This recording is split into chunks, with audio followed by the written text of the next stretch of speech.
Hello students, welcome to mission agri. कैसे हो सबके सब, है ना। आई होप सब एकदम ज़बरदस्त होंगे, है ना। और एग्ज़ामिनेशन नज़दीक आ गई है, इसीलिए आप लोग को मैं ज़्यादा डिस्टर्ब नहीं करना चाहता हूँ, है ना। और इस लेक्चर में आप लोग को क्या बताने वाला हूँ, तो इस चैप्टर में सबसे पहले तो आप सभी के डाउट्स लेंगे। जो जितने भी सारे स्टूडेंट हैं उन्होंने मुझे डाउट सेंड किया और हमने उन्हें रिप्लाई भी दिया कि हम जो है उनको बिल्कुल बताएंगे, सबके एक साथ बता देंगे ताकि सबके डाउट सबको पता चल सके, है ना। क्योंकि अभी बच्चे के मन में होता है कि मैं कितना ज़्यादा से ज़्यादा इम्पोर्टेंट डाउट पूछूं, है ना। सारे डाउट जितने बच्चे द्वारा पूछा गया है सारे बताया गया है ना। लेकिन मैं फिर एक बार उसको मैं रिपीट करता हूँ क्योंकि आपके भविष्य का सवाल है और आप पूछे हो तो बिल्कुल उसमें आपको परेशानियाँ होगी, है ना। तो इसमें हम वो बात करेंगे और एक एडिशनल चैप्टर है जो कि आप लोगों को बहुत ही ज़्यादा प्रॉब्लम होती है उसमें, तो उनके भी कुछ हम आपको इम्पोर्टेंट क्वेश्चन बता देंगे, है ना। वही बस पढ़ के जाने उस चैप्टर से, है ना। वो कुछ हम इम्पोर्टेंट बता देंगे, है ना।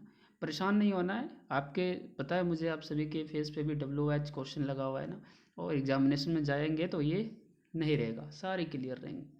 मैं आपसे प्रॉमिस कर रहा हूँ ना, आप दे के आओगे, आप मुझे जस्ट मैसेज करोगे सर बहुत सुंदर एग्ज़ाम गया, है ना। और मुझे यही उम्मीद है ना कि आप बिल्कुल करोगे, है ना।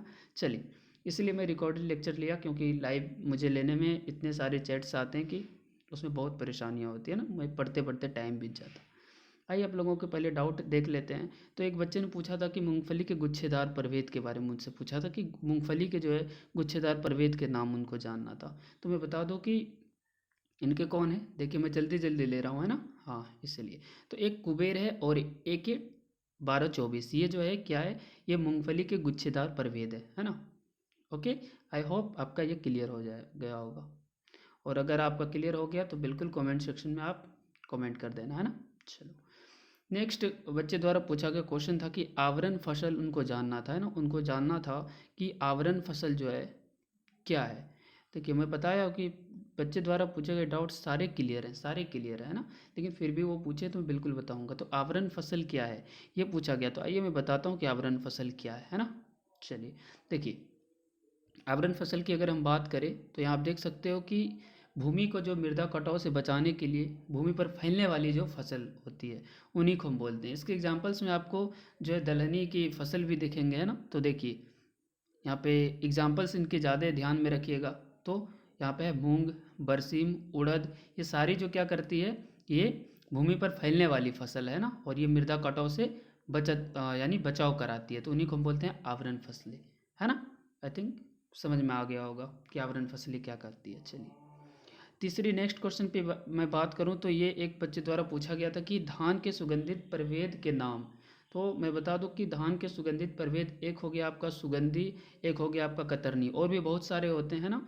तो लेकिन आपको दो ही पूछे जाते हैं 2 मार्क्स टाइप में, तो वो एक सुगंधी सुगंधा, एक कतरनी। आई होप ये भी क्लियर होगा आपका। अनदर वन, एक बच्चे ने पूछा था कि सर मूंगफली में कितने प्रतिशत तेल पाए जाते हैं। वो पूछा था कि मूंगफली में कितने प्रतिशत जो है तेल पाए जाते हैं। तो मैं बता दूं कि 45% जो है मूंगफली में तेल पाए जाते हैं, है ना। क्लियर है। चलिए, नेक्स्ट, तो किसी एक ही खेत में एक साथ विभिन्न ऊंचाई वाली फसलों को इस प्रकार लगाएंगे कि उसका कुल उपज अधिक और उपज में क्षतिलों में कमी ना आए, तो उनको बहुमंजिली खेती कहते हैं। ये भी एक बच्चे द्वारा पूछा गया था, सर बहुमंजिली खेती किसे कहते हैं। तो देख ले फिर कि हम क्या करेंगे, एक खेत में हम एक साथ विभिन्न ऊंचाई वाले हम क्या करते हैं फसलों को इस प्रकार लगाते हैं कि उसका उपज जो है, उपज की बात करें तो वो अधिक हो और उपज में जो है कोई कमी ना आए, ठीक ना, कोई कमी ना आए, है ना। विभिन्न क्षैतिज तलों से हम प्राप्त कर सके, जिसको आप बोल सकते हो वो आता है आपका बहुमंजिली खेती। एनोदर वन पूछा गया था कि अंतर्वर्ती खेती किसे कहते हैं। ये 3-4 बच्चे का ये क्वेश्चन था कि अंतर्वर्ती खेती किसे कहते हैं।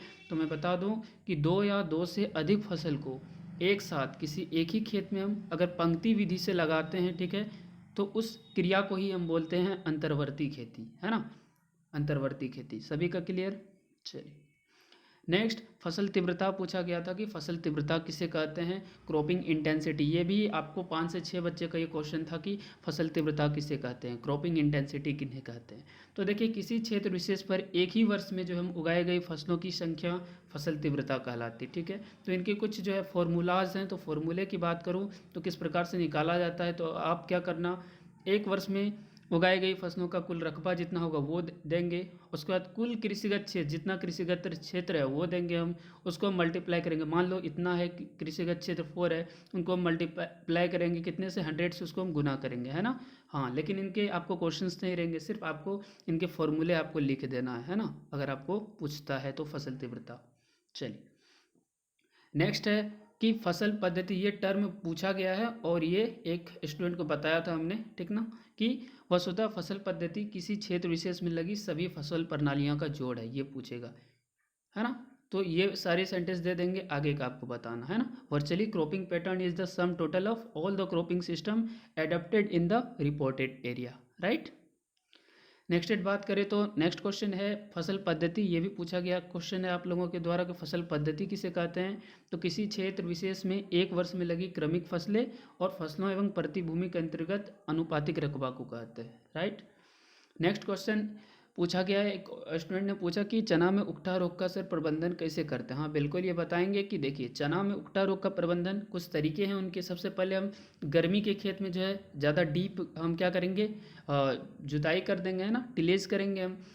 अनदर वन, खेत तैयार करते समय हम गोबर की खाद जो है 5 टन प्रति हेक्टेयर की दर से हम प्रयोग करेंगे। इनसे हमारा चूना का जो है उकठा रोग होता है उसका हम प्रबंधन कर सकते हैं, राइट। अनोदर की बात हम करें तो एक स्टूडेंट ने पूछा कि संरक्षित खेती क्या है ना, तो मैं उसको बताता हूँ कि संरक्षित खेती क्या है। तो फसल का उत्पादन जब हम 2 तरीके से करते हैं, कौन दो, जैविक और अजैविक, दोनों कारकों से हम बचाते हुए करते हैं, तो उसको हम क्या बोलते हैं, संरक्षित खेती बोलते हैं ना। हाँ, अनोदर वन की बात करें तो ये मेरे तरफ से है, जो कि एग्जाम्पल्स हैं और इम्पोर्टेंट है ना। तो ये है कि नागफनी, नागफनी इसके पूछे जाते हैं ना, इसीलिए मैं आपको दिया हुआ है ना, इसको मैं इसीलिए आपको दिया हूँ।